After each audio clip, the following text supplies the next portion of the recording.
Hello, good evening, and welcome to the Sunday Night Breakdown. Daniel Ratledge and Dave Forrester with you to go back over all the action in the British Basketball League this week. Dave, let's quickly start off with the European game on Wednesday night. Trento 70, London Lions 84. This was an awful first half, wasn't it? Trento were bad. London were turning the ball over. It was a tough watch, the first half of this one.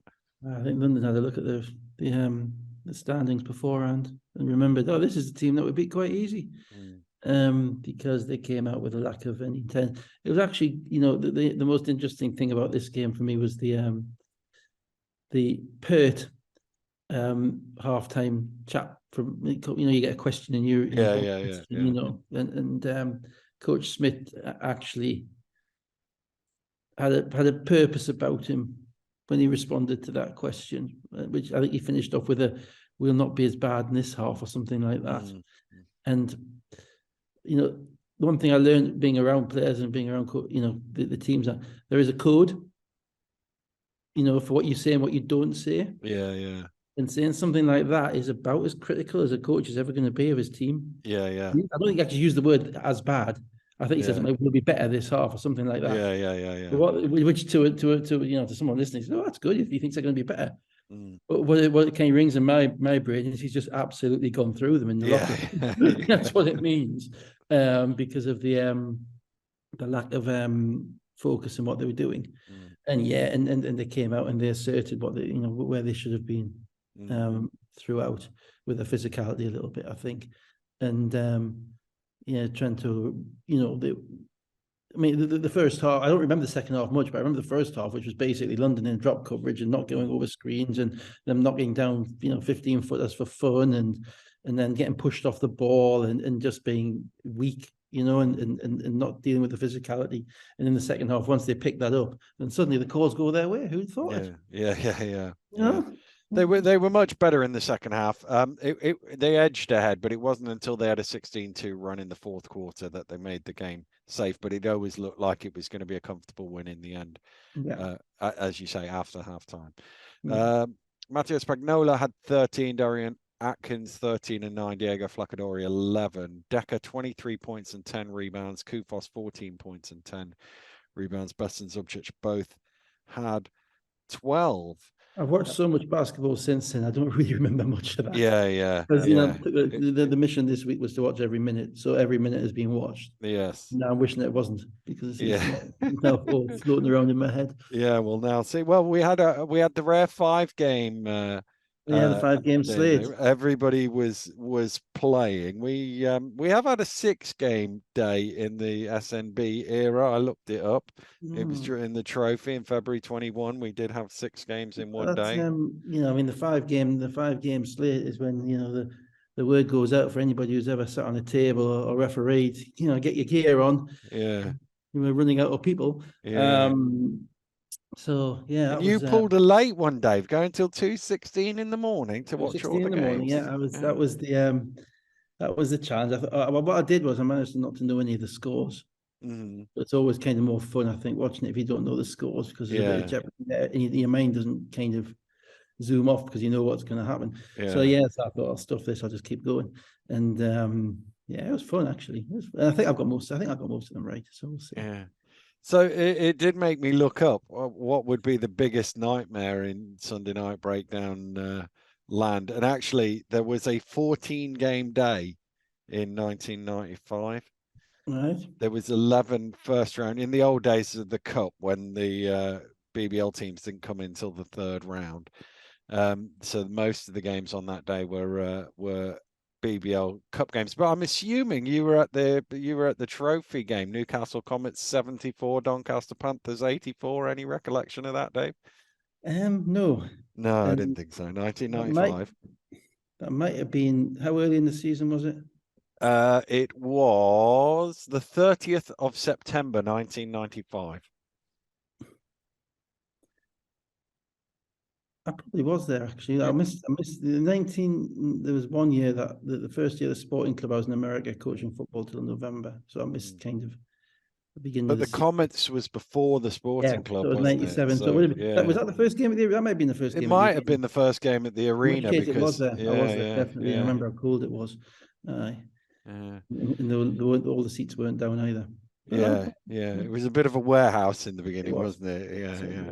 Anyway, let's bring it back to modern day, and we'll start in Guildford, where Surrey Scorchers were beaten by London Lions 67-88. Obviously, there's no Herban, there's no Soko. They also had no Decker Taylor or Kufos, and my reading of this one is this looks a bit ominous for everyone else, doesn't it? Because the road game after the trip to Northern Italy with basically their 1, their 3, their 5 rested is supposed to be the point where they become vulnerable, but this was pretty much a cruise for London. Well, they were vulnerable. I was thinking halfway through the second quarter, because that was the first game I watched back. No, I watched the Leicester game first, then the Surrey game. Trying to make sure I didn't watch anybody who would tell us all the other scores. Yeah. They were vulnerable. Certainly, probably midway through the second quarter. I was looking at the lineup that was on the court. I was looking at Surrey and Quincy was going and making some shots, and you're thinking, really, there's a game to be won here.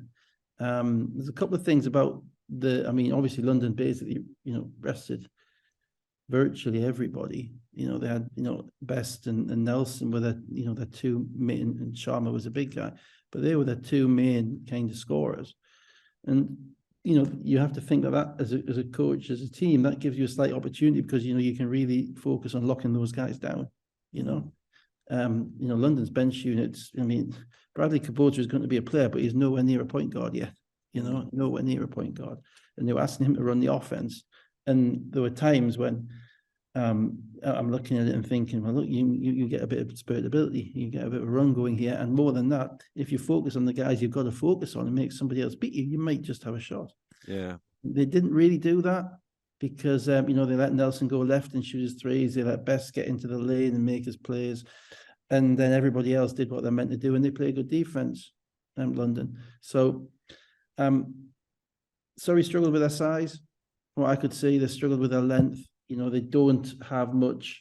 Quincy, as I say, made some one-on-one plays, but London destroyed them inside. And the reason that Surrey got 78 last week was because of Boban stepping up against Bristol, and neither Boban or Johnson really got anything in this game. No, that was the difference in the points that they needed to score. They needed those points, because London's wing defense is good. They're out there, they're active. The young guys are active. They're getting into you. They're not giving you anything open, because they're kind of fighting and gouging for every minute they can get on the court. And Surrey just needed some type of something inside to score the ball, and they didn't have it. Because actually London got up 11 early on, and I thought the reason London didn't pull away sooner was because they were careless with the ball in the second quarter. I thought they're late. When Nelson wasn't in the game, and Best may not have been in the game as well, they gave the ball to Kubota, and that's really tough, because he has not been a point guard, I'm pretty sure. He's athletic, he can shoot, he can get in the lane, he makes some great plays in the lane, but it's a bit different dribbling the basketball to the court and having 5 guys in front of you, where you're going to go. So I thought that was kind of development minutes for him. And, if you're playing in a pro game and you're giving someone development minutes, and that's when the opposition's got to, stick their foot on your throat. Yeah. And they really didn't do that. Ray made a few shots, but he kind of shot it every time he caught it. And I thought that impacted them a little bit. And Lawrence struggled against the length of, Solowade played very well. Both made shots and defensively. And he's a unit, And Lawrence struggled to get any separation against Solowade in particular, and against some of the London size with Sharma. And if Lawrence isn't getting separation, Lawrence is the engine which kind of makes them tick. Quincy got going a little bit one-on-one, but Lawrence and Wang never got going at all. And at that point, London just strangled them. And here's a question for you. Come on then, because I've got a rules query here. Yeah. Okay.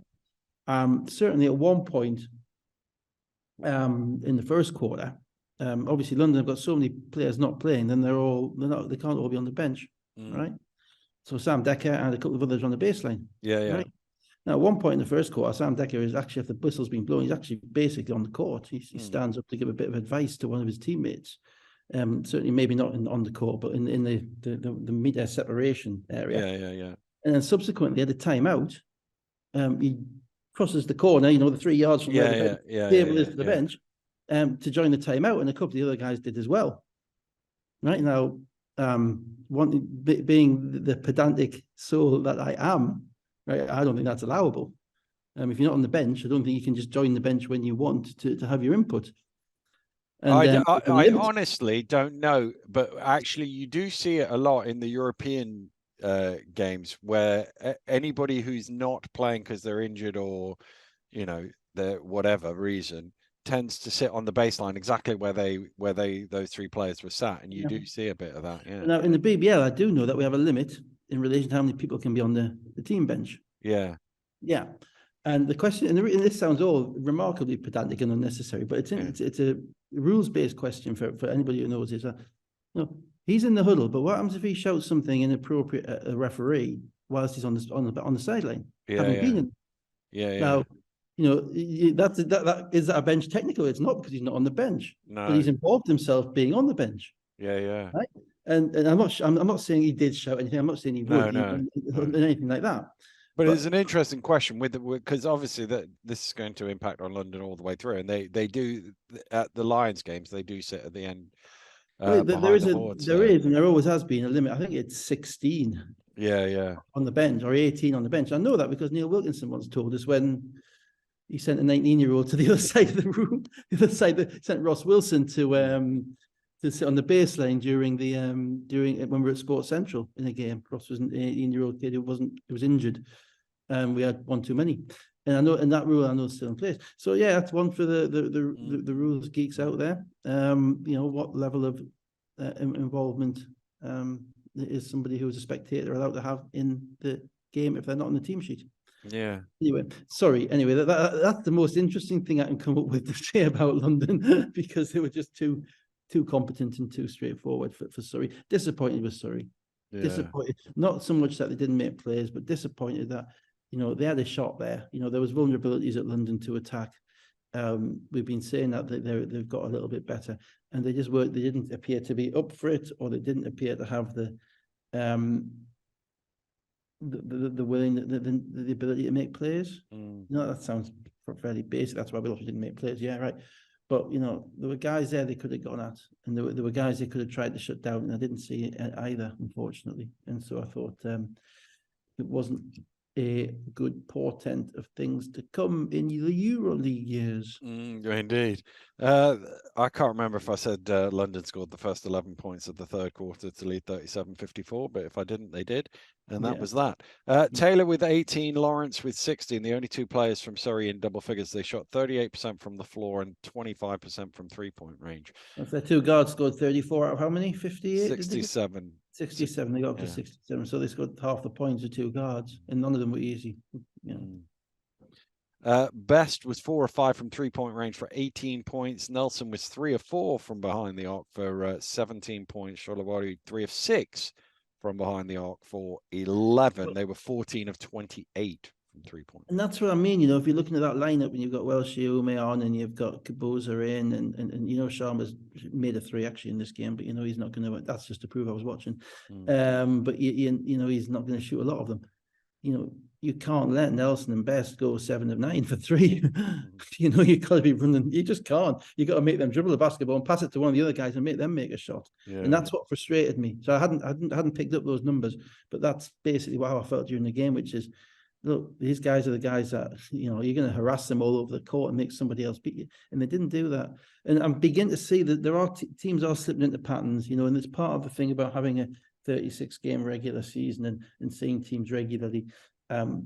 There's less innovative stuff going on that I can see when I'm watching games. There's less. Oh, look, they're doubling Luke Nelson to get the ball out of his hands, or we're putting a big guy in Aaron Best to make him drive past us into the help or something like that. And that's just sorry, but across the whole league, I'm seeing less of that. I'm just seeing guys doing what they're meant to do and what the coach is asking them to do, but not really any kind of intriguing kind of little quirks. Or you're not seeing box and ones. There's the odd zone here and there, but basically the zones in the league aren't very good because they get beat very quickly and the coaches go away from them very quickly. there's a couple of little things happened in the Glasgow game, but apart from that, it's let's mix it up a bit, coaches, please. Let's go to the game that you were at, Dave. 92 to the Eagles, 97 to the Manchester Giants. Eagles were 10 in a row to lead 14-4. In many ways, we've seen this a lot from the Giants recently, where they get behind early on, and they can get behind by double figures early on as well. Yeah, it's a remarkable game, this, because the Eagles lost and all 5 of their starters were in a positive plus minus, which doesn't happen very often. No. So Newcastle inserted Justin Gordon at the starting lineup, and there's a palpable difference, in his level of physicality and defense. And he was guarding Taj Green, and he probably guarded Taj Green better than anybody I've seen guard Taj Green all season for the first 7 minutes, really. With French in the middle as well, that gave them kind of a basis for their defense. And to be fair, they started off with Hamlet on Dirk, and Hamlet really, to his credit, really defended Dirk well. And all I'm talking about is defense, because that's all that matters. That you're going to get out the other end and you're going to make some shots. And Gordon made a couple of plays, etc. 2 things kind of happened, you see, because Newcastle got more players than Manchester. Newcastle put the bench in, and Manchester had the starters on against the Newcastle bench. Newcastle bench was appalling. The first play, after 7 minutes, I think they'd given up 9 points, 7 points, something like that. First play, baseline inbounds, Donovan Johnson and somebody else, because it wasn't quite on the replay, mix up who's guarding Dirk Williams. Pops out to the corner of the one pass, open 3, bang. It's like, okay, give me a break. Next time down, Dirk is on the right wing.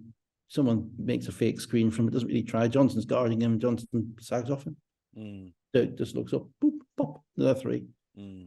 And the energy and the togetherness and the starting 5 it showed just dissipated like that. And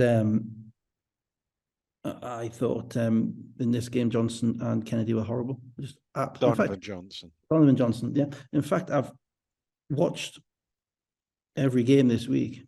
I've watched all the players, and I'm kind of watching them with a bit of a trained eye.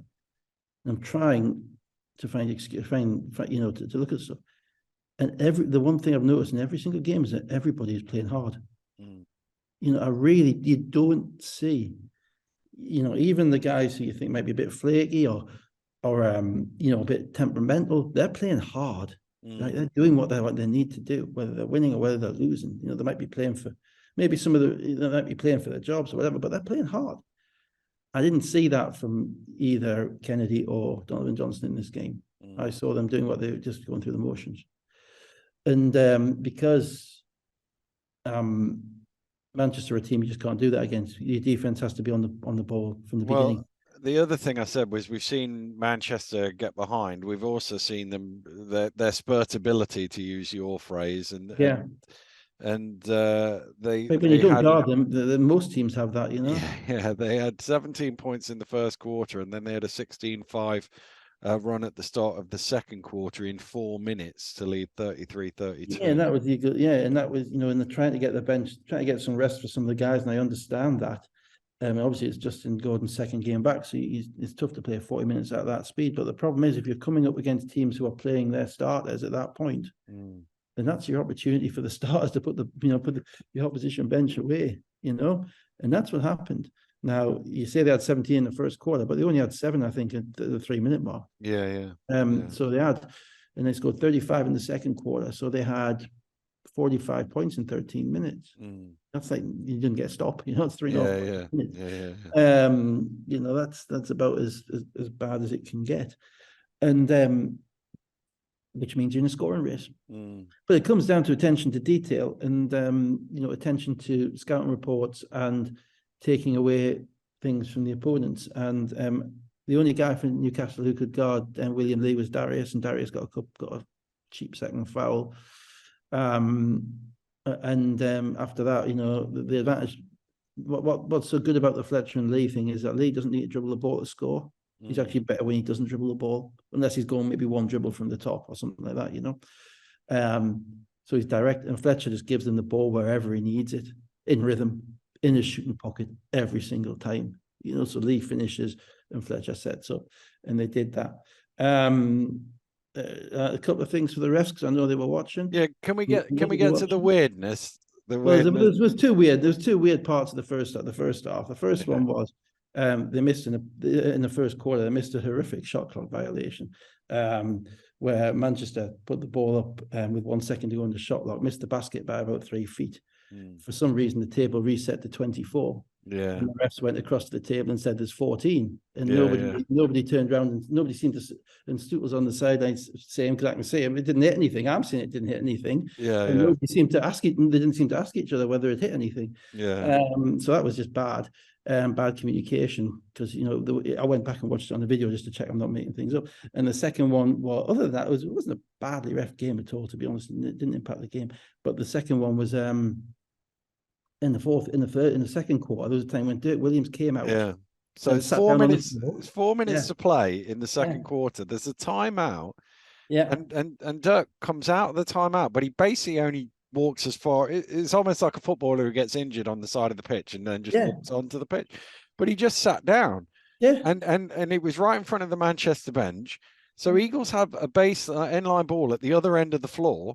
Yeah. And the refs give them the ball. They inbound the ball. So they've only got four players essentially on defense. Moxford misses a 3. Moxford misses a 3. Manchester get the rebound. Everybody runs back down court. He's still sitting on the floor. Yeah. And the ref didn't stop the game. The referee stood right next to him. So it's not like he didn't see him sat on the floor.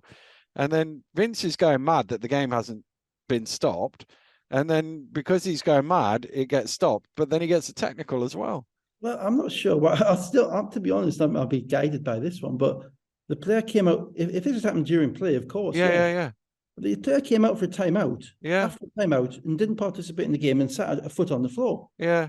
Well, he could have rolled over and rolled off the court. He didn't have to walk on the court in the first place. It was just.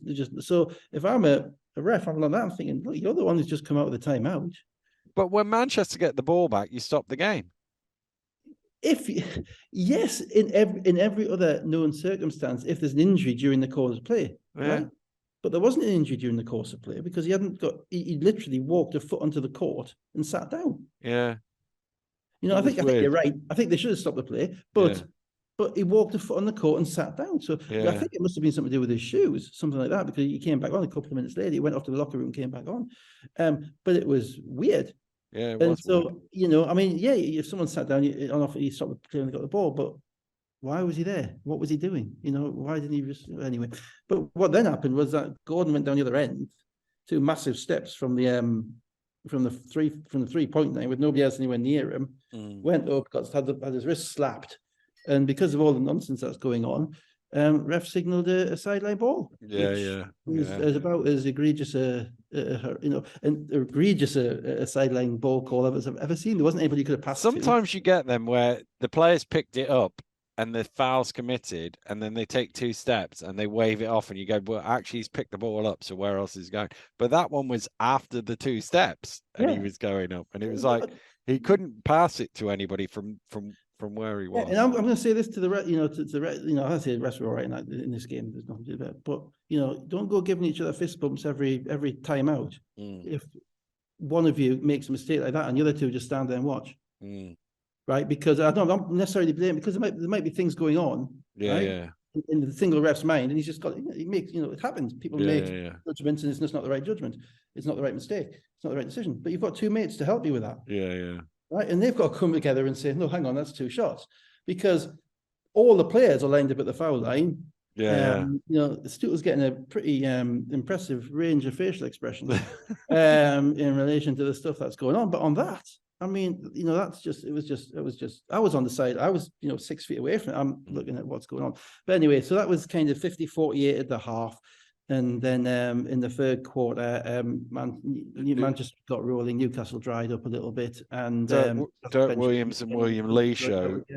And it's a 22-5 run, and they go from 53-52 down to 58-74. The idea was when Kennedy ended up guarding Dirk Williams, and Dirk Williams was looking at him like he was like a mouse in front of a cat, and just going to his right and making a layup, going to his right and making a pull up. Then they went to a zone, and Jamal Kennedy ran out towards Dirk Williams and stopped and as if it was me shooting the ball instead of Dirk Williams, who's made 5 threes already and just dropped another one. And I just thought, this is just really, really poor. And I'm not, as I say, and that's not everybody, that's just some of them. Because what happens then is Manchester get a bit tired, and Newcastle starting 5 comes back in, and Newcastle starting 5 is playing really quite well. Yeah, the lead peaked at 20 with 7 to play. Kyle Johnson then had 9 points. French had 4 points plus some blocks. They got it back to 7, but Manchester made enough free throws to ensure that Newcastle weren't going to get all the way back. Yeah, well, basically Manchester's bench destroyed Newcastle's bench. Callum Jones was plus 26 in 13 minutes, right? Jamel Kennedy was minus 23 in 11 minutes or 12 minutes. Donovan Johnson was minus 16 in 9 minutes.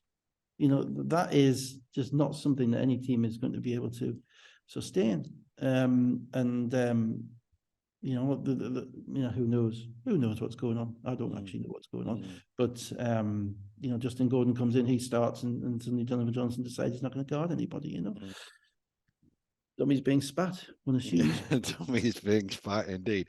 Hamlet with 23 points. Kyle Johnson 22 points and 7 rebounds. French 19 points, 18 rebounds, 3 blocks. 4 assists as well. Yeah.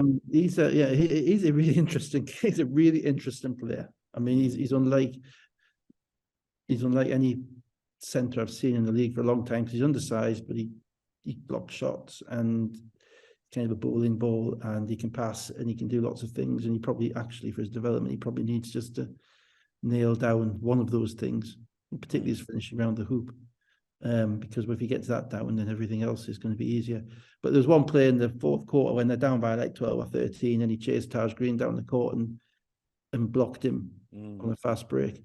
And it's like, that's a player who's in it to win the game, as opposed to one who's just dogging it. And there's not many guys athletically in the league who can make that play. No, not at all. And he doesn't look like that guy. He doesn't look like that guy either. That's why he's so intriguing.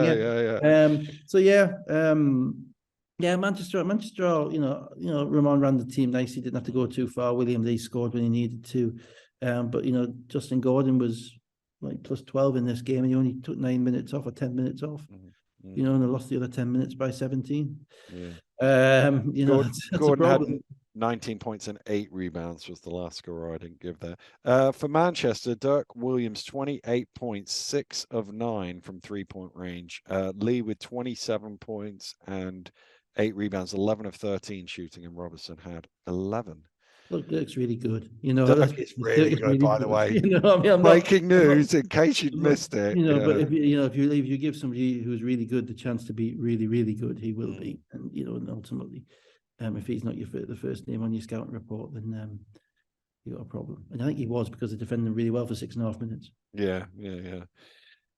Let's go to Glasgow. Caledonia Gladiators 96. I got it out.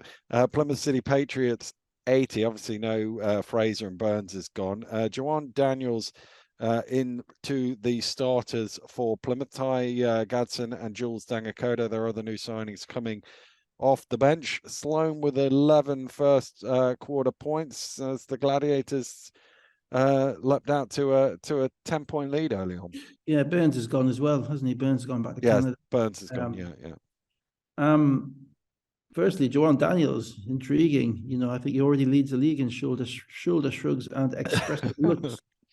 Literally every time anything happens, I worry a little bit for him. I think PJ is going to have to. When you look at rookies, you really want them to be kind of head down, just do whatever the coach says, not looking around as if they don't know, they've never seen a basketball court before, because he clearly can play his own first team in conference. He averaged 15 and 8. But he looked just a little bit, as I say, rabbit in headlights. I thought certainly for part of the game. Gadsden on the opposite side, I thought actually was pretty solid. And he's a 40-odd% 3-point shooter, and you could see why when you were watching him play. Caledonia, really quite systematic and nice in this game. Moved the ball quite well. Onwas was excellent. Jimenez and Bunyan played. Sloan was really good. I mean, Sloan's really good. His decision making in this game, he's probably slightly thankful not to have Antonio Williams flying back down. But his decision making, his finishing, his efficiency was really good in this game, and he kind of benefits from doing that. Take us through a bit longer, and I'll tell you what I think of the rest of it. I think we need to get to the most intriguing bit of the whole game, which came a minute into the second quarter. I remember that bit. When the venerable John Bunyan was talking about player coaching and said, with all due respect to Fab Flanoy, he had a very knowledgeable assistant coach in Dave Forrester. Yeah, I know this is. I wasn't knowledgeable then. That's the problem. Thanks, John. Thanks. Check is in the post. But what I will say, it was, I think you're probably doing me a favour and Flanoy a bit of a disservice there. I think it was 95% Fab, 5% me, and then 3% of that was because I knew where he kept his bananas. It was nice. The point is that it is very difficult to be a head coach without when you're playing, because it's schizophrenic. You've got too many things to worry about. You need Dave to be making the adjustments. I think, to be fair, the adjustments that were being made very much on the basis of eye contact with somebody who would have killed me if I didn't make it. So I think it was very, but it was indeed the highlight of the week. Thank you. And when you're watching 8 games in 12 hours or something like that, then you do need little things like that. And raise a can of iron brew for the knowledgeable Scotsman. So the Patriots came back. They having been down 10, they came back and they tied the game. But 9-2 finished to the first half, and then a 15-4 start to the second half, and it's 56-38 and basically done. Yeah. I mean, Patriots were struggling for offense. I don't know if there was a mention at the beginning about whether LVC was going to start. I don't know if he's healthy or if there's some issue with him, but he really didn't produce much offense in this game for them. And they played with energy, but as I say, Daniels was a little bit eccentric or erratic, probably certainly for most of the game. Bailey.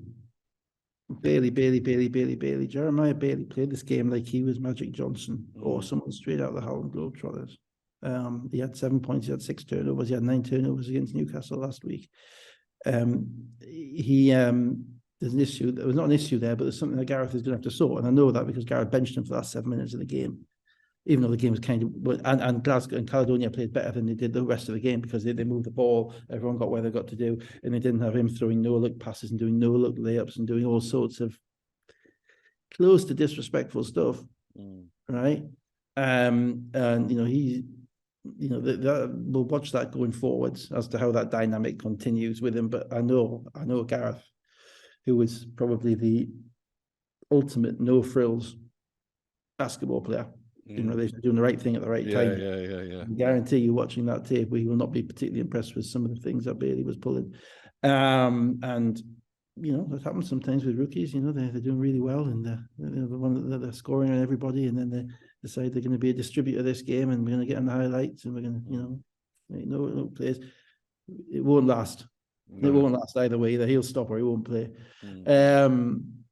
So I'm sure that'll be sorted out. But yeah, I mean, Caledonia, the way we've seen Gareth do that this year. I mean, we've talked earlier in the year with Sloan, where he's pulled him out of games early on and stuff like that.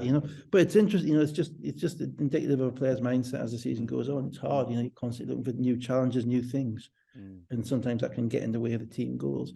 And I thought with the last 7 minutes, they played some really, really nice basketball, and they're getting some excellent. Jimenez has stepped up. Significant improvement on where he was, and he's looking more and more confident with playing. And Bunyan is always there and available to be what they need him to be. And they were playing through Tappe and playing through Onwas, and that was, and in that gym, Fraser Malcolm seems to make every shot he shoots, on every single shot. So they did well. Plymouth's going to be a little bit tough. They're going to need, Jules came in, made a couple of plays, a couple of threes. He's going to help them a little bit with some depth, I think. They're going to need some scoring to replace Williams and Simons, and it's not so much the score. They'll get scoring, but will they avoid droughts? And in the BBL, what I'm watching and seeing all this week is that teams that lose, the teams that have droughts, it's 4 or 5 minutes. Whether it's Newcastle against Manchester around the second quarter, or whether it's this game Plymouth, or whether it's Sheffield in one of the other games. Can they avoid droughts? And I'm not sure that they're going to be able to. So it's going to be tough for them the rest of the way in.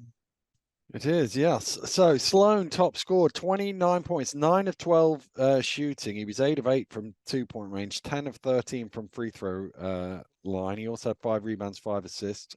Tape 8 of 11 for 20 points, 9 rebounds, 5 assists. Onwas 18.6 rebounds, 5 assists. Daniels 5 of 16 for 14 points and 5 rebounds. Bell had 14. Hassan and Gadsden both had 12. Dan Kono had 8. Yeah. On I think debut. 5 of Daniel's 14 were in the last minute as well. When the game was done. So we'll see. I mean, every rookie gets a chance. You need about 6 or 7 games before you can properly acclimatise and see exactly what they're at. He was just a bit too expressive for my liking. Let's go to Leicester, where the Leicester Riders beat the Cheshire Phoenix 100-82. Neighbour and Ocherobia back for Cheshire. Incredible start to this game. Nobody missed a shot for about the first 2.5-3 minutes. Always favours the home team. Cheshire started out 5 out, and you're right. Basically, everybody shot the ball really well. What then happened was when Cheshire changed from 5 out and put Ocherobia in, that kind of changed the way they played, changed the shot availability, and they got obliterated. To be fair, so they hit some threes early on, jumped out to an 8-15 lead, but then Loving, Wheel and Jackson do what they do, and Leicester go on a 14-2 run. Like famous solicitors, that. And they're 22-17 ahead, and then Menzies and Adekoya come in. Menzies playing well. Adekoya hits a couple of threes, and Leicester are 15 up early in the well, I mean, the bench, basically what happened was Cheshire went through a drought, and they went through a drought because they're, as I say, they were playing a different way to the way they had been playing, because Mike Ocherobi has been hurt. He hasn't played much. David Ulf's been hurt, hasn't played much. So they've been used to playing with, Neighbour or Teague as the 5, and that stretches the defense out, creates space for everybody. It's a bit different when you've got a guy in there inside there banging, and so it becomes a battle between the two of them. And Ocherobi has struggled because he hasn't played much, and he struggled with Menzies' size, and this is Menzies' best game, which is important for Leicester moving into the cup final, because they're going to need some of his size against London. Now, the big thing for the biggest thing for a young player in the league is putting 2 good games together in a row. So it's a good thing that he had a good game this week. I'm not so sure, but and he's going to be coming against Kufos and Sharma, etc., in the cup final. But no, to his credit, he was very impactful in this game, and I think he was assisted a little bit by the fact that, as I say, Cheshire were playing with a big guy in there against him, which wasn't helping them.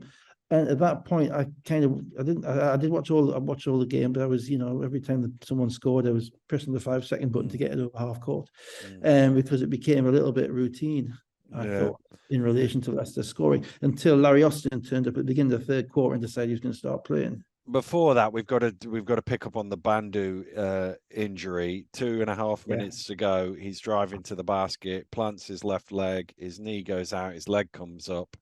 And the ref called a foul, to be honest with you, it looked like an ACL to me. It looked like something serious. It looked really bad. Something like that, and it did, Just, I mean, a little bit. It sounds remarkably cold-hearted. I wasn't as impressed with him in the 10 minutes he did play, to be honest. I thought he dribbled the ball a lot more than he had previously, and he didn't get much separation. So I'm not sure he was going to be Leicester's saviour. It's awful when someone gets hurt like that. Obviously, you have to find out. It might be an MCL, or it might just be a jar or something like that.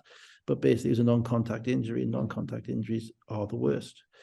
I don't think it'll hurt them going forward the next few weeks, because I don't think he was ready to play in a cup final against London, to be honest. I think Connor and Kimball are the two that are ready to play in that cup final, and they would have played most of the minutes. In relation to him, obviously all you can do is hope that he's all right, because no one wants to see that. And then in relation to the referee, you can ask, well, which part of the floor fouled him, and this is part, this is all sounds a bit cold-hearted because the guy got injured. No, I'm talking about is the other things that happened. But the fact that somebody gets well soon is a given. You want them to get well soon. You want them to get better. As I say, I don't think it will damage them. From a kind of cold-hard coaching standpoint, I don't think it'll damage them in the next couple of weeks. I think, maybe down the line when they need a bit more, they might need to bring another guy in. But I don't think it's going to make a difference to the cup final. Well, we'll see what the prognosis is. We haven't heard anything other than he went to hospital. There was also another in this game. There was also a missed. There was another 24-second shot clock screw up when the ball hit the rim and they didn't realise. Yeah. It sort of hit the front and went down. Yeah, hit the front and went down, and no one saw it. It's like, come on, guys, there's 3 refs and 5 people on the table. And sometimes the angle is hard, but everybody was saying, people on the players know. My line is always, hang on, the bench knows. So if the bench knows, how does the ref not know? That's my point. Yeah. Start of the second half, Austin was a bit more aggressive after a quiet first half, but really Knicks were never quite close. He was a lot more aggressive, to be fair. I think Ben had been at him at half time and basically started attacking the rim. But they couldn't get enough stops, and it was the same. It was kind of the Dirk Williams thing again. Leicester shot 63% from 2, 55% from 3, and made plenty of their foul shots. In that, Leicester practice in that court 62, 52, 83 with the splits. Yeah, 62, 50. I mean, you're not going to win them. Leicester practice on that court every day. You cannot allow, the Connor Washington mind screw happened again, whereby, he's a little guy. He's 25 feet away. He's dribbling it. He's not going to shoot. It's gone in. What a surprise! He's historically great. Historically great 3-point shooter. He's like 44, 45%. He's the kind of the Ian McKinney and Jason Swain. I saw Ian McKinney last week. Yeah. Good. Yes, probably still shooting from the car park. Well, yeah. His son played really well in the fourth quarter. Very good. Did he beat yours? Yeah. Sadly. It's the way of the world, Dan. Yeah. There's always someone better. But Connor is what they are. Except Connor, his game is modified slightly differently because nowadays it's okay to shoot off the dribble, whereas if you shot off the dribble when Finch was coaching you'd be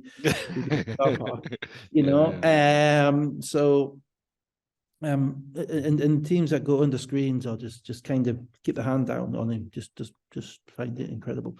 So he made three or four threes to keep him ticking over, and at this point Loving and Jackson and Whelan are just comfortable, and Cheshire never really got close after that. No, they didn't. Whelan with 20 points, Jackson with 15. Leicester had 7 players in double figures. Riders starters, 66 points off 34 shots. So 1.94 points per field goal. Yeah. Shout out Alex, who pointed that out to me. That is crazy. Now, obviously, there's free throws in that as well. But it's still nearly 2 points a field goal is just a madness. Austin had 19 points. Neighbour 4 of 8 from 3-point range for 16 points. Anderson was also 4 of 8 from 3. He had 14 points. So let's go to the game I was at. Menzies plus 32. Not Cherubia was minus 25 or something. Yeah. Kind of tells you where the game was won and lost. Yeah. Not necessarily with the two of them, but in the minutes that the two of them were on the court. Yeah. Sheffield Sharks 73, Bristol Flyers 91. Ty Flowers in for his debut. Obviously, it's the first league game for Devell Ramsey as well. A free-flowing start to this one. Didn't look like Sharks versus Flyers, which is normally first team to 60 wins. Yeah, Sheffield. I mean, we didn't talk about Sheffield last week. They didn't really have a game. They did have a game, but we didn't really talk about it.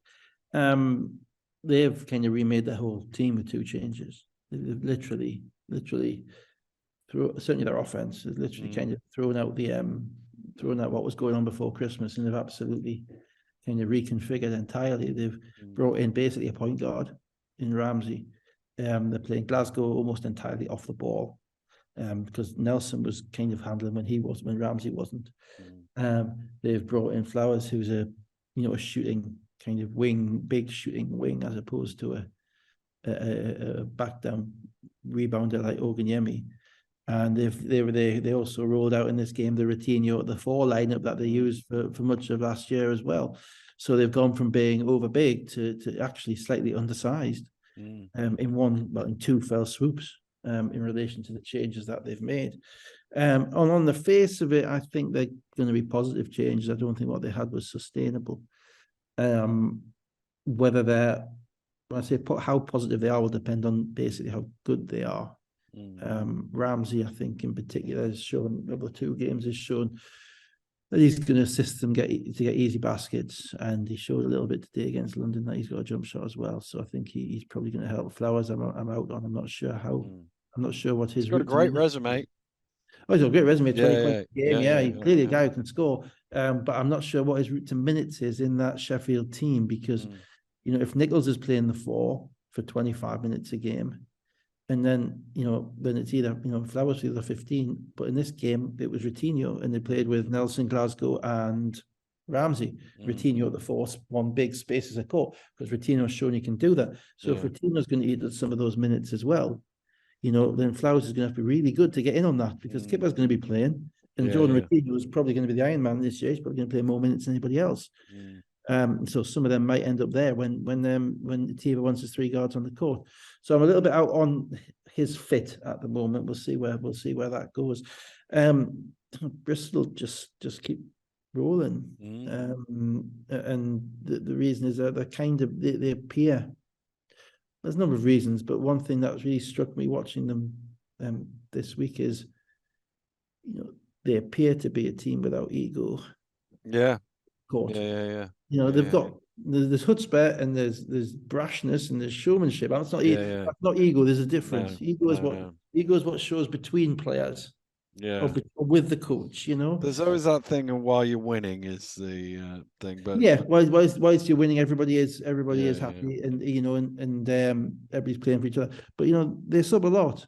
Yeah, it doesn't seem to impact the guys. There's no particular rhyme or reason as to how they sub. And you know, and Bell's been in the starting lineup, he's been out the starting lineup. You know, and what so. I think it's just a little bit more than just winning. I mean, I would say that Lions actually are winning, but I would say they do have ego. But there's a reason that they have ego, because of what the guys are. But Bristol, you know, for where they are, and the guys that they've got, they all are, you know, it's the prototypical blue collar team.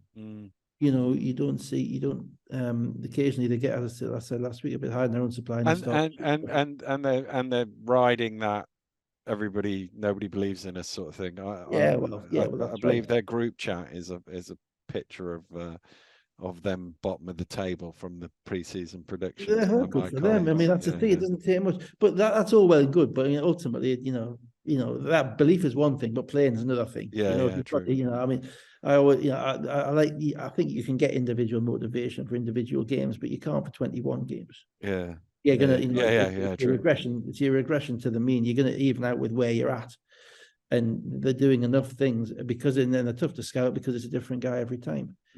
So just to run through this then, part of the reason Routinho played some of the 4s because Nichols got 2 early fouls and then didn't play for the rest of the first half. But actually, Routinho helped them to a 9-0 run and a 19-10 lead. Minute to go in the first half, Sharks are up 10, 45-35. Mahan 3, they got the last 5 points of the first half, and then Bell scored another 3 as they got the first 7 points of the second half, and that 10-point lead, a minute or so either side of half time, had gone to a 2-point deficit. And they were still kind of figuring out their lineups to a certain degree. Well, I didn't like Nichols sitting out the whole second quarter was because it really means that when he comes back on the court, he hasn't picked up the basket. He hasn't been on the court for 45 minutes, you know, 55 minutes, an hour. And I always think that you're better off trying to get them some rhythm as opposed to protecting him. You know, Kipper Nichols is a veteran. He shouldn't need to be protected in the second quarter. But that said, they were playing well in the second quarter, so I understand why there wasn't a need to put him in. But long term, I'm always on the favour of you get your guy back in at some point. Otherwise, he's going to take 4 or 5 minutes of the third quarter to get into the flow of the game, unless he's a very special type of individual. And I thought they struggled a little bit with that early on in the third quarter. And Bristol were just relentless. Now, there's also some Sheffield, because of the Sheffield new guys, there was a few kind of uncharacteristic Sheffield defensive faux pas whereby suddenly VJ King's at the rim and there's nobody there. You know, that never happens with Sheffield. No. It's never happens with Sheffield. And it's because, you know, whose help is it? Who's meant to be where? Because you've got new guys on the court. So that can impact everybody else's understanding where they are. So, you know, it's very difficult. And if you ever do a stat, you really want to test yourself with your stats or power up your supercomputer, Big Blue or whatever it's called, then do me a stat on how the win-loss record of teams who have a new guy playing more than 15 minutes in a game for their first game. Okay. So if you've got a new player who's played more than 15 minutes in a Yeah. game, I guarantee you're going to lose. And that's even, because of it's so difficult to get people up to speed with the nuances of the game that make a difference. We always used to absolutely delight when someone signed a new player just before they played us, because we knew that was a weakness that we could pick on. Not because the kid couldn't play or the guy couldn't play, because there's just the coach is trying to make sure he fits in without getting everything else wrong, and the players trying to acclimate to his new surroundings and the refs and all that stuff. So it's really hard. That's why, a team like Bristol, who has not made any changes all year, is able to roll the way they are. Whereas teams like Newcastle and Surrey and even Sheffield in this game are kind of battling themselves a little bit. Well, you mentioned King helping them further ahead in the third quarter. Watson, Gale and Ollison then had threes either side of the final break. The lead was out to double figures, and then Miller, as he often does, just finished it off down the stretch for them. Yeah, Miller, I thought, played this like it was a TV game on ESPN.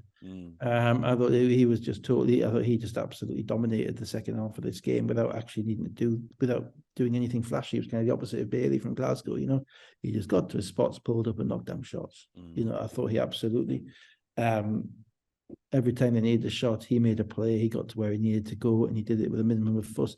And to be honest, you watch Miller and you think, why aren't you like that every week? Because he does it with such a degree of simplicity in his game that it looks like no one else can go on. But particularly when he's got smaller guys on him. So if he's got a Nelson or a Glasgow on him, he's able to kind of maneuver his way to his spot, and he's got this kind of 15-foot shot. And I thought, he absolutely impacted this game, really, really well. Rotino, 16 and 5. Nelson, 14 points and 4 assists. Glasgow, 10 and 5. Marcus Delpesh had 10. King had 21 points and 5 rebounds, 8 of 10 shooting. Bell had 19 points. Miller had 16 points, 7 rebounds, 6 assists, and he was 8 of 10 shooting as well. 55% from the floor, Bristol. When they shoot like that, given the way they offensive rebound, team of the year is going to be tough because Decker's going to be in it. And then I've got another forward spot, and I've got King, and I've got Jackson, and I've got Loving. And if I take Taj Green as a centre, and William Lee's been injured, so who do you pick over King, between King, Jackson, and Loving? I mean, well, the way the BBL team of the year is it's non-positional, so you can that's ridiculous. But anyway, pick them all. That makes sense. That's a team. First time Sheffield have lost 6 league games in a row, ever, which is actually quite an impressive stat, because to have never done that before is quite impressive in the amount of time they've been in the league. Let's come to Sunday. Although I'm sure they would quite happily end that said streak. Let's come to Sunday. Bristol Flies, one of those stats that it sounds really good, but actually we don't want any part of it. Bristol Flies 86, Newcastle Eagles 76. No Donovan Johnson. I didn't see Kennedy do anything other than not close out a 3 just before he went to the bench. He played 3 minutes, and by the end of the game, he was dressed in his normal clothes. So he played 3 minutes. He was -9 in 3 minutes. Because this game turned on a run around the second quarter when Newcastle's bench got obliterated again. So yes, I don't know what either of those things are about, but I'm sure we'll find out. Yeah, I'm sure we'll find out, and I'm sure it's related to your review of the first game. The first 8 points of the game were all for the Flyers. The Eagles took 4 minutes to get on the board, but Gordon got Newcastle back into things, and then Mockford, he had a 4-point play, but he didn't make the free throw. He hits a 3 on the buzzer. It's 19-21 at the end of the first quarter. Newcastle came out a little bit cold. No excuses really. They travelled down yesterday, so they should have been slightly better than that coming out the block. But they did play that again. This is a long trip, and they played on Friday night against an athletic Manchester team. But Gordon again kind of really imposed himself, I thought, early on to get them going. And then Bristol went kind of hot and cold a little bit. Every time they got to the rim, Newcastle switched up the matchups. They put Justin Gordon on VJ King, and that left Thomas Bell with Kyle Johnson, and Kyle Johnson's a bit undersized for Thomas Bell because Thomas Bell's a guy who likes to back you down and finish around the rim. And I don't think Newcastle sent much in the way of help to help Kyle Johnson, to be honest. I thought that was a difficult matchup for them.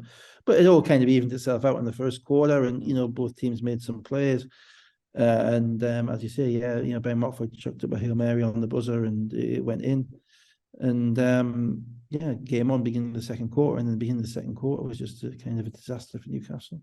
But the opposite, and their coming out party. The opposite of a disaster for Jelani Watson-Gale, goes absolutely nuts. Hits 4 3-pointers, scores 14 of a 17-0 run to start the period, and it's 36-21 with 6:40 on the clock. Yeah, Newcastle got the timeout in between, and I was surprised Mark came back with the same players. I'll be honest, he wants to get rest, and you don't want to overburden some of the other guys, but the timeout was at kind of an 8-0, and then they came out with the same guys in another 8-0 run. And maybe not. Maybe Kennedy sat down at that point. So maybe Kennedy did sit down at the timeout. He did, because it was only in the second half when I saw him in his street clothes. I thought, oh, did he get injured? And I went back to see what happened before he went out. But as I say, when I wound it back, other than a shocking closeout, he didn't appear to do anything. Yeah, that's part of the problem. So Newcastle, basically their offense struggled. I mean, it's remarkable that Gordon's only been there 2 weeks and a half, and he already looks like the kind of the linchpin of the whole group. Because when he goes out, it all went kind of horribly wrong. They tried, and that meant they had to play with Defoe and French together, and in this lineup it probably didn't work as much as it has done against other teams. I think probably because of the quickness of Bristol on the perimeter. So Jelani goes off, and obviously I don't know, Mark's a GB national coach, and and the guys on the team. Certainly, it was a point well made by Joel there. Yeah, certainly. Is he going to be part of it? There's an argument that he should be, particularly if Connor's not involved anymore, and look, we haven't got much at the guard spot outside of Luke Nelson because Teddy's not been involved recently either, and Tariq's injured. I'm slightly concerned about whether he's a two guard really. He's a two guard in the one's body really, he's a scorer, pure scorer. Whether that would translate, but Mark for GB's managed to get minutes out of Ben Mockford, who again you wouldn't think was an undersized guy who can shoot. So why can't you do it out of Jelani Watson-Gale? So there might be something in that, particularly now we haven't qualified for the World Cup, so it's a shot to nothing in these games. But no, I mean, I said last week, I think a little bit of Nostradamus-y stuff coming in here. Yeah. I was thinking that. I was thinking your quote of last week as he knocked in the 4th 3-pointer. I never forget when I get it right, Dan. Yeah. Tend to forget the ones I get wrong a bit quicker. And he just shot the ball really well, and he got a couple in transition, and it wasn't all awful defense. It was more Newcastle's offense kind of spluttered, and then they got off in transition, and he made some. And then you're climbing back uphill again, and this is exactly what happened against Manchester with Newcastle, climbing back uphill, and they did a fairly decent job of climbing back uphill. They cut it to 9 at halftime, and then Hamlet dragged them back to 55-53 with 6 minutes gone in the third quarter. But then Watson-Gale again hit a 3, went 2 for 3 on the line from the free throw line when he was fouled on a 3, and it was back out to 60. I think Kyle missed a layup to tie it up. Hamlet played great in the third quarter. He basically carried them scoring wise. He had probably 15 points and scored in a multitude of ways. But basically it became kind of him and Gordon. They weren't getting much out of anybody else, and Ubiaro came in and gave him some kind of decent athletic minutes to try and kind of match Bristol's athleticism. But Bristol, you're right, they always just had enough shots in their locker, just had a few, another scorer here, another guy knocking down a shot there to keep it to kind of, 5, 6, 7, 8 points. Well, I thought in the fourth quarter, Miller, King, Watson-Gale, one of them, whenever Newcastle just looked like, maybe we might and they would hit a shot, and it was, they're not going to, are they? absolutely. And so it didn't quite happen. So no, it's a team that's been together, a team that hasn't been together, a team that knows each other, a team that is still, even in January, it's still got a pretty solid start five, I think, Newcastle. But outside of that, then there's a problem. Because again, I just looked at the numbers. Justin Gordon played 60 minutes in those two games, right? And he was plus 25, and they've lost both games. Cohen was plus 14, I think, in the 65 minutes he played, and they've lost both games. So there's issues as to the mix-up of them, and also issues as to some of the guys who came off the bench on Friday night in particular, who simply weren't doing their job. So we talked about how rare it is for a Bristol player to score 30 points when King did it the other week. Well, Jelani Watson-Gale has become the latest. He got 30, 10 of 14 shooting, 6 of 8 from three-point range, 8 rebounds and 5 assists as well. Yeah. He just dominated the game. It was his game. I mean, he took over the game and wasn't going to lose that game. And, he made 6 threes and Newcastle made 3 of 21. 3 of 22. 3 of 22, sorry. And there it is, the story. And one of those 3 was a Hail Mary. Yeah. In the first quarter, So basically they got they made 2 threes out of their offense. Not great. Did I say King 20, Bell 13? They were 11 of 27 for 3 overall. Hamlet 23, Gordon 21 points, 9 rebounds, 8 of them offensively. They were the only 2 in double figures. Well, the French did have 13 rebounds. So let's move on. My paper's stuck together again. There we go. 2, London Lions 75, Sheffield Sharks 63. London is the hardest team for me to do Sunday night breakdown with, because I spend about 15 minutes going, who's not playing? Who's not playing? Yeah. Who's missing from that thing? Well, they brought these guys back. Decker, Taylor and Kufos all came back. Zubcic and Nelson were getting the night off. I don't think anybody else who wasn't injured was rested. Ramsey into the starters. So Glasgow off the bench. That's the first time since October when he's been available that he's not started the game. It's kind of interesting, isn't it? Because you remember that last January, they cut Anderson and made Glasgow the point guard. Yeah. And then this January they moved Glasgow off the point guard and brought somebody else in again. I mean, firstly, credit to the guys at the Copper Box. It's gone a bit pavilions, hasn't it? It's gone a bit razzmatazzy. I like it. I'm not, for all the kind of the snide comments about all this money and having all of that stuff. The major concern was always, it's all right having the players, but have you improved the product? Have you got the programs? Have you got the merchandise? Have you got the structure? Building the structure, right? And part of the structure is undoubtedly the game experience. And that means the screen at the top working and the lights going down, and you see people in the upper bowl, and whether they're paying or not, I don't know, but nevertheless they're being given something to go and watch, which approximates to what they see on the telly when they watch some of the NBA games. So doing that is a massive step forward, and hopefully they'll be able to pull that off every night. And hopefully, as Raiden gets his feet under the table in relation to the league, he'll be able to start looking at the different venues and working out which of the other different venues can do similar stuff. Because having the lights down does accentuate the experience. Yeah, it accentuates puts it's a spotlight on the court, isn't it? Puts a spotlight on the game. There's no harm in that. My only thing was, full disclosure, I watched most of the first half of these 2 games on my little exercise bike over there. So it was slightly small on my screen. With a nice comfortable chair, is it? No, it's an actual. Yeah. It was one of those things where I had to start at 3, and I thought I'm not going to finish, but I didn't realize there was a massive bloody hill at the beginning, so it took me about an hour and a half to get around. My only thing was with the lights down and the darkness in the dark kit.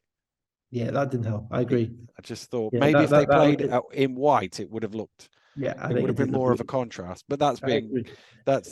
It was a little bit Friday the 13th. Yeah, I get that, but it was a difference. But anyway, but it did look better when I got off the bike. It did actually look better slightly. That's probably anyway, focused. Yeah, it could have been that as well. Yeah.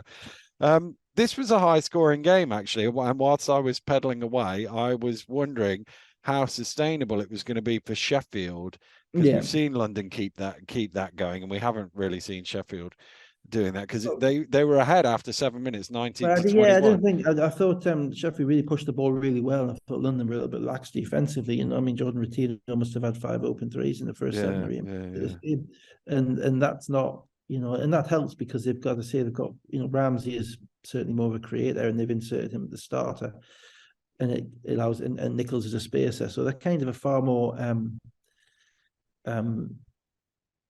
commonplace kind of simple basketball lineup. You know, you've got your 2-point guard, you've got your scoring guard, you've got your wing guy who shoots threes, you've got your stretch forward Kipper Nichols, and you've got your big guy in Bennett Cook. So they've kind of gone back to the template, as it were. But actually, me wondering if it was going to be sustainable. Yeah, the scoring from both teams just slowed down. I'm just going to grab this cable to plug in. So carry on.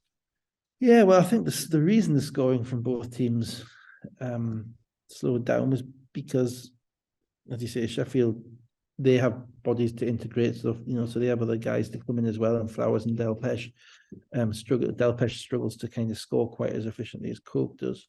But also London put some of their bench in as well, you know, and London are, you know, it's with Decker and without Decker, you know, at the end of the day, you know, with Decker, you know, Decker can score at the rim, and he's shooting something ridiculous at the rim, like 78% or something. He can score at the rim in our league, probably unlike any other kind of wingman guard that we've ever seen, and he does it so simple. Yeah, that's why he doesn't have to rearrange or anything like that. You know, he just scythes to the basket. Yeah. So when he comes out the game, you know, and some of the younger London guys come in, I do think that their offensive fluency kind of dries up, but the defensive pressure kind of holds up as well. Sheffield aren't at this point in their gestation going to score 100 on London. That's not going to happen, or even 80. And it became a bit of a gruel. I watched the first 15 minutes of this at kind of fast speed during halftime of the Bristol Newcastle game, and then came back to it at the end. And basically, I thought the game was just turned on Decker in the third quarter, deciding I've had enough, and I'm going to make some shots, make some plays, and take it out to 15, and then they can turn the tap down again. Yeah. So just to get us there, Kufos and Decker pushed it out to 43-34, 2 minutes from halftime with an 8-0 run. But Sheffield at the start of the third quarter did cut it down to 3. But as you say, Decker, it was a 13-3 run that Decker led for London, and at the end of that 13-3 run, they were 63-48 ahead, and that was basically that. Yeah, and again, I've watched every minute, but the fourth quarter was somewhat forgettable, because Sheffield couldn't string enough offense together, and London's defense was certainly better than it was in the first quarter. But you know, this kind of, you know, Taylor, Decker, Kufos triumvirate, and the way that these guys are playing at the moment, the rhythm that they're in, you know, that should be enough to beat anybody. Yeah. Because you have really solid. You know, Decker and Kufos are dominant at their position at this point in time in the league, and it's not really close. You know, you could say VJ King, you could say Zach Jackson, kind of a small forward type of spot, but neither of them have the ability to just kind of take over the way that Decker does. And no, you know, because then the resume isn't the same. And neither of them are kind of in that position where they would. So yeah, the fourth quarter was very much, you know, the young guys get to play a little bit, and Joshua Hibbert rebounds really well, and Sheffield are still trying to find their way. And as I say, you know, the point guard made some shots. I think the point guard is probably going to be really helpful for them. The question is, are they going to get as much out of Nelson if he isn't on the ball as much? Because he's not really a 3-point shooter. He's more of a kind of a creator and a kind of a guard that way. So can they find a way to figure him in? And can they keep getting Routinho open looks? Because he ended up with 9 points, but I think he had them all in the first quarter. Yeah. So best with 18, Decker 17, Kufos 7 of 10 for 14 points and 9 rebounds. Nickel Best had 18 in 18 minutes. Yeah. You know what I mean? So I keep forgetting Aaron Best, and it's probably a bit unfair because he's his skin. He struck me as he's like a 6'3" Ramon Fletcher going to his left. You know, it's not as aesthetically pleasing as Fletch because he has a high dribble, but he doesn't miss many. No, he doesn't. You know, when he goes to his left on all sorts of angles, he's able to, kiss it in off the backboard, and he's knocking down some threes at the moment as well. So he's really maybe getting dropped for a couple of weeks. Really kind of sparked him into a bit of life and said, it's not going to be me again. Yeah. Nichols with 19, Ramsey 11, Nelson 9. 33, 33, and 68 were Sheffield's shooting splits. Although I think 8 is the most 3-pointers they've made in a 40-minute game this year. 33. Yeah, well, that's because the floor's opened up because they've got the 3 guards on the court. Yeah. There's no secret to that. But it's going to be an adjustment for them. So let's go to the final game. Cheshire Phoenix 78, Manchester Giants 74. Giants scored the first 9 points of the game, but Teague got going with 10 for the Knicks, and it was 14-16 early on. Yeah, very up and down. Manchester started off like they were ready to play. My theory on Manchester, I think Manchester get tired. I think they play fast and they haven't got that many bodies. And I do think that, when they're rolling, the rhythm kind of, the adrenaline kind of carries them, but that they have kind of peaks and troughs. It's like, it's like Red Bull, not that I drink Red Bull, obviously, at my age. I'm sure you do it, keep yourself safe. No. Energy drinks, no. Only with vodka. No, nothing to perk you up a bit. No. I'm a solid water person, as you can tell. I'm always here with my water and my ice is melting. Well, I went for the lime Diet Coke just because I'm a bit funky. That's not what my daughter thinks. Who thinks I'm ordered something else. Manchester got off to a really good start. They moved up, but they were playing with a ton of energy. Fletcher was dictating, getting shots to people. William Lee was catch and shoot, Taj Green attacking, Robertson rebounding, all that stuff. But they kind of, that game on Friday night was quite an intense game that I was at, and it was quite a fast game, and I think they were a bit worn out by the end of it, and I'm not sure they had all of their legs back because Cheshire then come back. Now the other elephant in the room with Cheshire is, again, they chose to start Mike Ocherobi again, who hasn't played much, had really struggled against Leicester. He played 5 minutes, the first 5 minutes, he didn't come back in the game. So I don't know if he's hurt or if the coach just decided he wasn't a good fit, but that changes their offense so much when they've got that big guy in the middle that they got to go through, because they're not used at this point in time to kind of going back to kind of the high screen row with Larry Austin. They're used to just basically having the space in front of them and going. And the screener isn't really rolling to the basket. The screener is popping to the 3-point line. And that's why Will Neighbour's getting his shots and Taj Teague's getting all his shots. And then they're attacking the closeouts. So, I think that probably contributed to it. And Ben decided that Mike was done after 5.5 minutes. So that then changed the nature of Cheshire's offense. Manchester struggled to handle it, particularly because Larry Austin started to go downhill, and get steals. And when Larry Austin was playing in kind of his effervescent kind of trophy final last year kind of mode, Yeah. He was, and he was flying to the rim and he was finishing every single time. Yeah, and then Neighbour and Anderson hit a couple of threes to end the first quarter. That put them in front, having been 9-0 down, and then they got Jamel's not no conscience anymore. Yeah, he's gone from being a kid we never guarded in a cup final 12 years ago to a guy who was literally a threat to make it from anywhere. Yeah, that's a great. Hopefully he'll knock a few down for GB, because if he can knock down that 3-point shot regularly for GB, he can be a real GB player. I wouldn't say real. He's obviously a real GB, but he can be a guy who gets on the court in big moments, because he can defend anybody. Yeah. So he's never going to cross people up and juke them up and and do 3 spins and chuck up a floater. But he can be your archetypal 3-and-D, even international player, if he has that shot. And the way he's shooting it at the minute, he's probably never shot it better. So Neighbour knocking them down, Jamel knocking them down. They then had another 7 in a row in the second quarter to lead by 10, 44-34. William Lee in the third quarter with 6 in an 8-0 run that cut it to 52 50, but then Nick's with the next 8 points to lead 60-50, and then Dirk picked up his 4th foul at the same time. Yeah, and that obviously that hurts him a lot. And Dirk never got in the flow of this game until about a minute and a half to go. Yeah, which wasn't which really hurt them. And they just I thought just ran out of gas a bit. And to be fair, Cheshire's defense was pretty solid because they're throwing different bodies at people, and they do have enough size inside. And Will Neighbour's playing probably better defense than he has ever before. To be honest, you see how connected he is on the screen and roll. He challenges shots, and it's kind of helped by the fact that there's not much post-up play anymore. Yeah, because the word on Will Neighbour was he would throw the ball down low and you could bully him a bit. He's a bit skinny, 6'10", but you could move him in the post and then score that way. Well, people don't do that anymore. So now he's able to defend with his length in the screen roll, and he's doing a really good job of that. Manchester.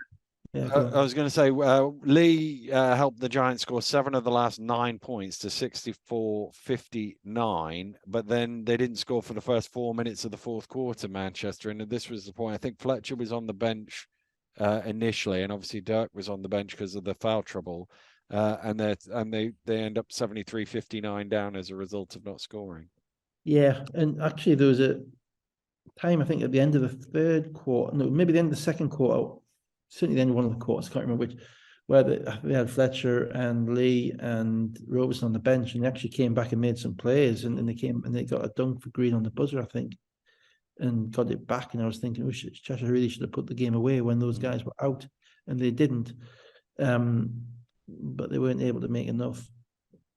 And then Neighbour hits a 3 with 1:43 to go, 78 65, and I'm like, okay, we're done here. I just need the final score. I don't have to write anything down. And then suddenly Dirk's making me have to rewind things to go, wait, what was the time on the first 3 that he hit that? 1:33 to go. Williams hits a 3 to make it 78-63. Teague then misses the 3.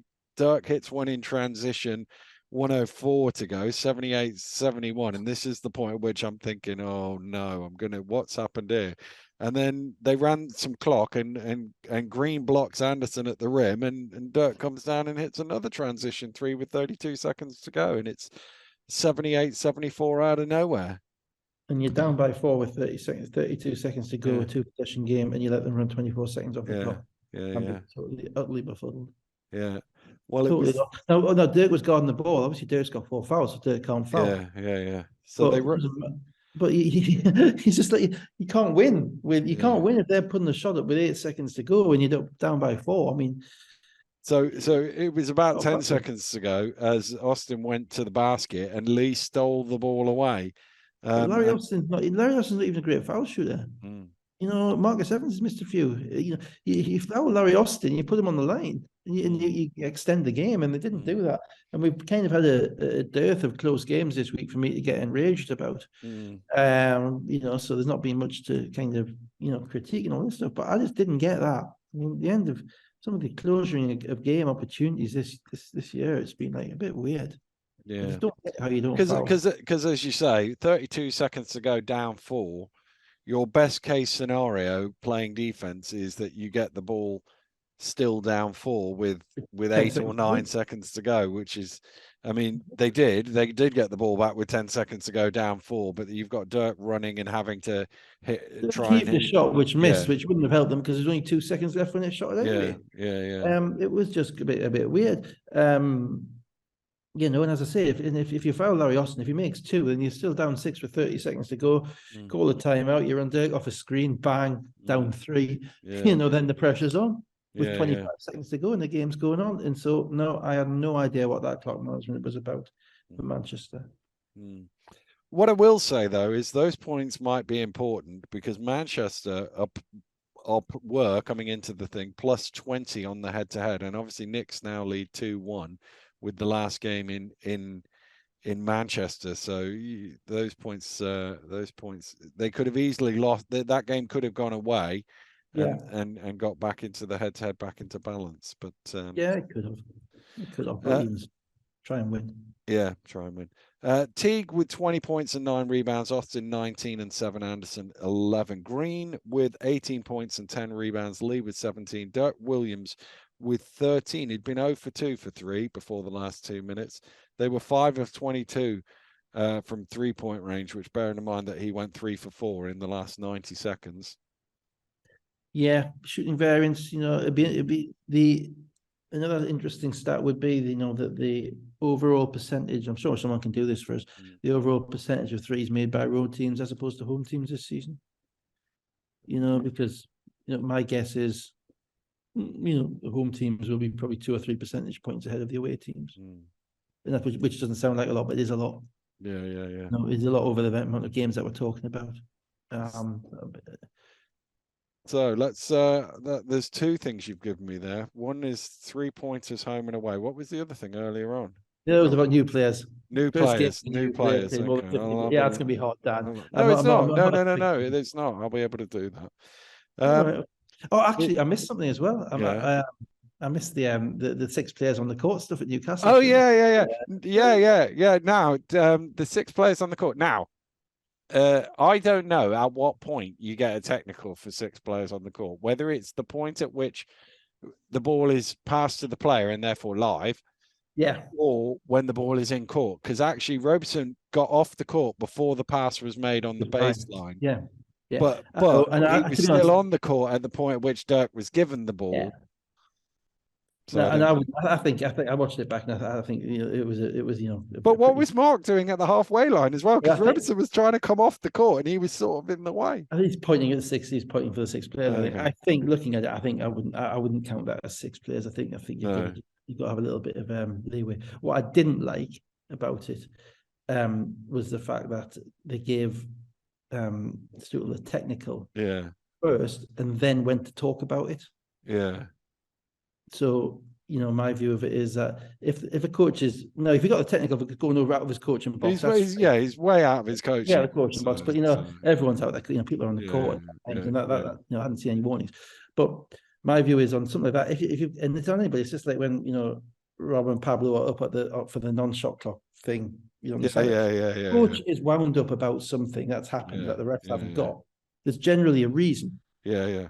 If it's a missed call, you give him a bit of abuse, that's fine, give him a technical, right? But if a coach is wound up about something that's going on, there's generally a reason. Now, if you're sure, if you don't know what the coach is going on about, don't give him a technical until you do. So you do, right? Yeah. So if at that point you should know there's not 6 players in the court, get back in your box, shut up, technical, fine. But if it's actually we're going to give you a technical, then we're going to go and have a chat to see what we think. Yeah. That's not the right way around. The right way around is to ignore the coach, go find out what we think, and then give him a technical if you think that he's not. But anyway, it's rare we get a good 6 players on the court. It's always because by rule it's the ref's job to make sure there isn't 6 players on the court. Yeah, exactly. So whose fault is it? Yeah. I mean, I think in reality it's the coach's job, but you're right, it is. And it's always coming out of timeouts and stuff, isn't it? Because then it's not about administering subs at that point. But I know. But out of a timeout, they always sit them down. You are the 5 in front of me, and I tell you what it is. So who's the other Egypt who stood up and walked? Exactly. Well, at one point they had 4 on the court. 4 on the court.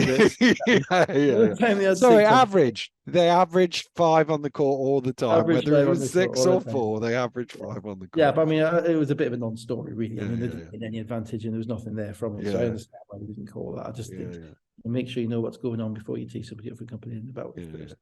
Anyway, sorry. So let's run through the league table. London 15-2 now, off in first place. Bristol 15-6 in second. Leicester 13-6 in third. Cheshire back above 500 after that win tonight, 11-10. Caledonia and Manchester are both 9-9. Plymouth 8-10. Sheffield 7-13. Newcastle 5-13, and Surrey 2-16 as it stands. Yeah, we're kind of getting into that split, aren't we? We've got a bit of a split going on. Yeah. Only with 3-4-3 going on. Top 3, next 4. Top 3-3-4, top 3, next 3. And then you're probably thinking, Plymouth, Sheffield, Newcastle, and Surrey are competing for the last 2 spots. Just on the on direction of travel, certainly. Obviously, Sheffield lost 7 in a row. Plymouth lost a few in a row. Newcastle actually haven't made up the ground, and Surrey need to start winning very, very, very quickly. Yeah, they do. But certainly, Bristol have. I think the most notable thing is that Bristol have established themselves as a top 3 team. Yeah, and we weren't sure about it. We weren't sure, and I don't care what they put on their poster boards. Yeah. At the end of the day, we weren't sure about it because there were reasons to be doubtful. Well, the whole thing was could they carry what they were doing at home away, and they are 5-4 away from home, and that is a top 3 or 4. Also, that they're a new team. They're a bunch of players. But take away Miller and Dalpesh, they're a bunch of new players. So you always think, well, whereas Leicester, that Leicester are going to be what they're going to be, basically, because they've been around for so long. So you don't know what the trajectory of Leicester is, what the trajectory of London is, you didn't know what the trajectory of Bristol is, but they have now, undoubtedly, anything less than third now would be not disastrous, but would be extremely disappointing for them. Definitely. And whether it's second or third, that's going to be their highest ever finish. Well, Look, if they were to break on the back of their highest ever finish last year. Yeah, and if they're going to break up London and Leicester, then Jesus, that is actually a real possibility of a justified coach of the season award for Coach Kapoulis. Right, I don't know if the other guy wins 4. Well, he's done it before. Yeah, no, and I didn't agree with it then. No, I agree. If the other guy wins 4, the other guy wins 4, you win 4, you win it. Of course you do. Yeah. But particularly as Fab, that was probably his best season by every metric that you could come up with.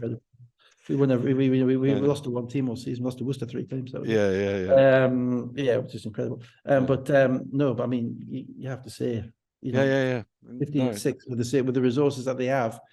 And the new bunch of players that they have. That's the thing, isn't it? Because as you say, it's we're always going, well, the key to success is that you bring, Darius, Fab, Charles, Lasker back every year, or in Leicester's case, Loving, Jackson, Nelson, Washington, Henry, Washington, Anderson for years. That's what you do. And here's the team that, as you say, just broken the mold. Credit, great, good for them. It shows it kind of takes away the excuses for everybody else, doesn't it? There is that, yeah.